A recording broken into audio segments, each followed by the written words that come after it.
ඉතින් මල්ලි මේ ඇතුල් පිටුවලට ගියාම අපේ මහාචාර්ය කාක්කපල්ලි අනුරුද්ධ හාමුදුරුවෝ මේ අද ලක්බිම් පත්තරේ අදහස් දැක්වීමට එකතු වෙලා තිනවා බටහිර මාධ්‍යකාරයන්ගේ මෝඩ තර්ක වලට අප යටත් විය යුතු නැහැ කියලා තමයි මේ උන්වහන්සේ ගේ කතාවේ සිරස්තලේ පළ වෙලා තියෙන්නේ. මේ අපරාධත් එක්ක ඔබ වහන්සේට හිතෙන්නේ නැද්ද මිනිස්සු ආගම දහමෙන් ඈත් වෙලා කියලා. එතකොට උන්වහන්සේ කියනවා අද මිනිස්සුන්ට ආගමක් දහමක්වත් හරියට අදහන්න විවේකයක් තියෙනවද? ඒ වගේම තමයි ආගමික වතාවත් හරියට රටේ සිද්ධ වෙනවද? පසුගිය දශක 3කට ආසන්න කාලයක් මේ රටේ විනාශයටමයි පියමැන්නේ. රටක් විනාශ වෙනකොට ආගමක් පවතින්නේ නැහැ. මේ ත්‍රස්තවාදය ඇස්සේ මූලධර්මවාදී ආගමික කල්ලිත් ක්‍රියාත්මක වුණානේ. මෙවැනි තත්ත්වයක මිනිසුන් ආගමෙන් ඈත් වෙන එක පුදුමයක් නෙවෙයි. හැබැයි අපිට මේ විකෘති වුණු සමාජ රටාවෙන් දැන් නැවත හදාගන්න පුළුවන්. මොකද අද රට ඉතාමත් හොඳ සංදිස්ථානයකයි සිටින්නේ. මේ මිනිස්සු ආගමෙන් දහමෙන් ඈත් වෙන්න බලපාන තවත් කාරණාවක් තමයි මිනිසුන් තුළ ශ්‍රද්ධාව නැතිකම. ශ්‍රද්ධාව තමයි කොයි දෙයකටත් ප්‍රධාන වන්නේ. අනිත් රටවල ආගම දිනු වන්නේ මේ මිනිසුන්ගේ ශ්‍රද්ධාව නිසායි. ඔවුන් ආගම පිළිබඳව තර්ක කරන්නේ නැහැ. ඒ හැකි උපරිමයෙන්ම ඔවුන් අදහන එකයි කරන්නේ. නමුත් අපේ මිනිස්සු ආගම ගැන කරන්නේ තර්ක කරන එකයි. නැත්නම් පම්පෝරි ගන්න එකයි. ආගමක් ගෙනියන්න බෑ ශ්‍රද්ධාවක් නැතුව. බුදු පිළිමයක් කුඩු කරලා ඇතැම් අය නිදන් හොයන්නේ. මේ ශ්‍රද්ධාව නැතිකම නිසානේ ආගමෙන් දහමෙන් ඈත් වෙන පිරිස ආගම වැඩසටහන් වලට සම්බන්ධ කරගන්න ඒ සඳහා දායක කරගන්න අපේ මහා සංඝරත්නයත් අනිකුත් සහෝදර ආගමික නායක ගොල්ලොත් කටයුතු කරන්න ඕනේ කියලා මේ කාකපල්ලි අනුරුද්ධ හාමුදුරුවෝ අද මේ ලක්බිම් පත්තරේට අදහස් දැක්වීමක් කළා තියෙනවා. ඊළඟට අපි බලමු රංජිත් සියමලාපිටිය මහත්තයා දිනවෙන පත්තරේට අදහස් දැක්වීමක් කළා තියෙනවා. ඉල්ලුවටත් වඩා ණය දුන්නේ අපේ ගමන පැහැදිලි නිසායි. රංජිත් සියමලාපිටිය රාජ්‍ය ආදායම් ඇමතිය හා මුදල් ක්‍රම සම්පාදන නියෝජ්‍ය අමාත්‍යතුමා කියලා තින්නේ. එතුමා ණය ගැන මෙහෙම කියනවා. සහනදායක ණයක් ලෙස ලැබෙන මේ ඇමරිකානු ඩොලර් බිලියන 2.6න් යෙන් නෙමෙයි හම්බෙන්නේ. ඩොලර් මේක ඉන්නේ යෙන් බිලියන යෙන් යෙන් නෙමෙයි ඩොලර්. කරන්න යන්නේ මොනවද? හොඳ ප්‍රශ්නයක්. මේ මුදල් සංවර්ධන කටයුතු සඳහා යොදන්න බෑ. මේ මුදල් ප්‍රාග්ධන වියදම් සඳහා යොදවන්නත් බෑ.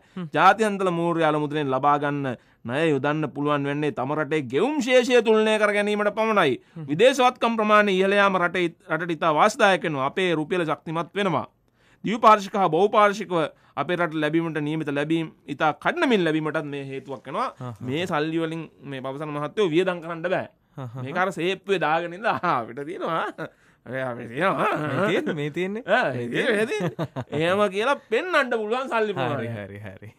ඒකින්ද මේකෙන් මේ පාරවල් ගන්න කරන්න බෑ. හැබැයි ඉතින් අර දැන් සාමාන්‍යයෙන් සල්ලි තියෙන මිනිස්සෙක් නේ ගමේ සල්ලි තියෙන මිනිස්සෙක් කාට හරි හිතන්කොත් ඔය පාරවල් දාන්න මම පස්සේ ගෙවන්නම් කියලා කරලා දානවා මුදල් ගෙවනවා දන්නවනේ. ඉතින් එහෙම හයියක් තියෙනවා. ඉතින් ඒ වගේ වැඩක් තමයි. කොහොමද මගේ ආර්ථික ඥානෙ? ඒකනේ නං. මම මෙතන ඉන්න ඕන කෙනෙක්ද? නෑනේ ඒකනේ. නෑ මෙතන ඉන්න. මේ ඒකම දිවෙන පත්තරේ අද මේ රුවන් කළුආරච්චි මහත්තයා මේ පුවතක පසුබිමට ලියලා තියෙන වහාම අවධානය යොමු කළ යුතු කියුබන් අවවාදය කියලා. දැන් මේ කියුබාවෙන් බැක්ටීරියාව ගෙනාවා කියලා මේ ඩෙන්ගු මර්ධනය වෙන්නේ නැහැ. කියුබාව ඔය තත්ත්වයට ආවේ කියුබාව රටක් ඉඳලා. ඉතින් අපිත් රටක් වුණොත් පුළුවන්. නේද? අපිත් රටක් වුණොත් පුළුවන්. කියුබාව රටක් ඉඳලා තමයි මේ ඩෙන්ගු විතර නෙමෙයි මේ බරව ලෝකේ බරවා යවහා ගිය රටක් නේ. හැබැයි සම්පූර්ණයෙන්ම සුන්නත් දූලි කරලා දැම්මනේ. මෙන්න මේ බලන්න මේ ලියලා තියෙන දේ. එම රටේ අද වෙන විට ඩෙන්ගු නැත. මැලේරියාව හා බරවා රෝග සහමුලින්ම තුරන් කර ඇත. ඒ රටේ පාලකයන් මෙන්ම පාලිතයන්ගේ දැඩි කැපවීම මතය. එක කලකදී ලෝක බලවතුන් කියුබාවට යවන පැරසිටිමෝල් පෙත්ත පවා යැවීම නතර කර දැමීය. නමුත් කියුබන් විශේෂඥයින් ඒ වෙනුවට තම රටේ වැඩිපුර වැවෙන උක්වලින් පැරසිටිමෝල් නිර්මාණය කළේ ලෝක බලවතුන් විශ්මයට පත් කරමිනි.